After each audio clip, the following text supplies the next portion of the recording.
Hello, everybody, and welcome back to Vegas Sports Talk. And this President's Day, I am previewing tomorrow's UNLV game at the Thomas Mack Center when they face the Colorado State Rams, who are 18-9 and 9-5 in the conference, and the Runnin Rebels, they're 13-14, 8-6 in the Mountain West.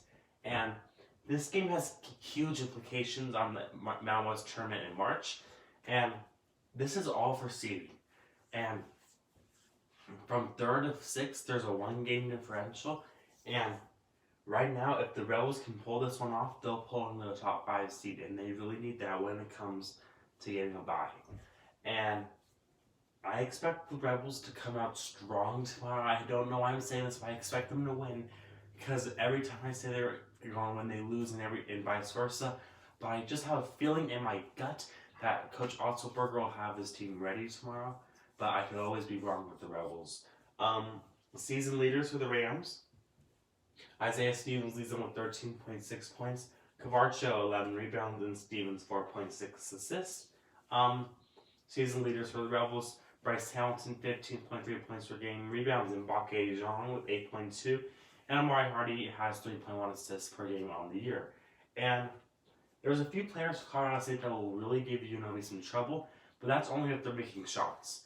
And Colorado State's really good in transition when they are making the shots. But if they're struggling from behind the arc, just pound the inside. They'll pound the inside, and if you just take that away, they won't be able to score.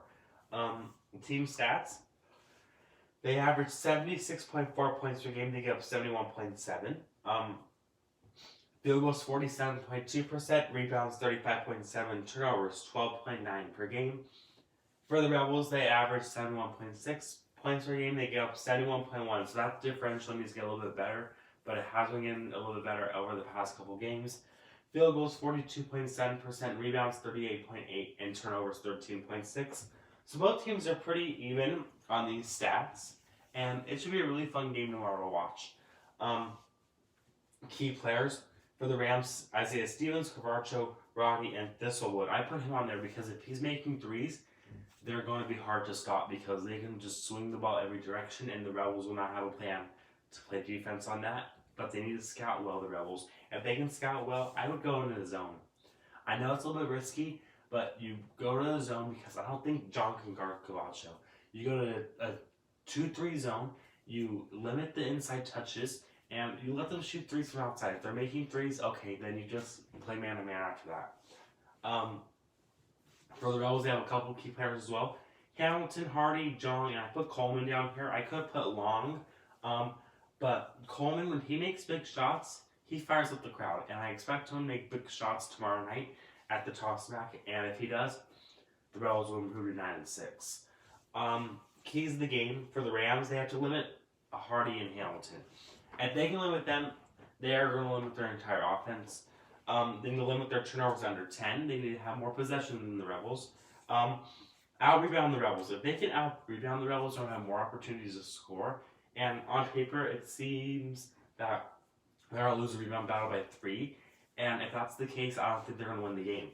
And they need to come out strong early. They need to quiet the Mac. The Mac will be a little bit busier than the last couple games besides Reno because the Rebels won their last game.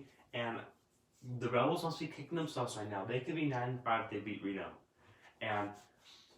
but I guess it's kind of okay because it's a wash because you weren't expecting to win in Mexico, but you were expecting to win at home against Reno. But you have to win every game you can. The keys of the game for the Rebels: they need to come out strong early, and I expect them that they will do that. They need to limit Stevens and Cavarcho because those are their two main scoring threats. Shoot 80% from the free throw line, and this is huge. If the Rebels cannot shoot free throws, they're not going to win this game. They need to knock down their free throws every opportunity they have. They need to make their free throws. They need to shoot 80% from the line. Because if they make more free throws than Colorado State, they're going to have a better chance of winning. And most importantly, if they get to the line more, that's going to stop the clock and they're going to get more possessions. And they need to win the rebound battle by 5-10. If they can win by 5-10, extra possessions, more scoring chances, it's going to limit how much Colorado State can do on the offensive end. So if they do that, that'll help them a lot. And as I said earlier, I expect the Rebels to win this game, but I could totally be wrong. I think it's going to be a really close game. It's going to be a fun game to watch. And we need all Rebel fans at the Thomas Mack Center tomorrow night at 7:30. Make sure to follow me on Twitter and Instagram at Vegas Sports Talk, where I post other content as well. And as you may see, I put new stuff up on the wall to make it more Vegas sports like. So, thank you guys so much for watching, for all your support. I'll talk to you guys again real soon.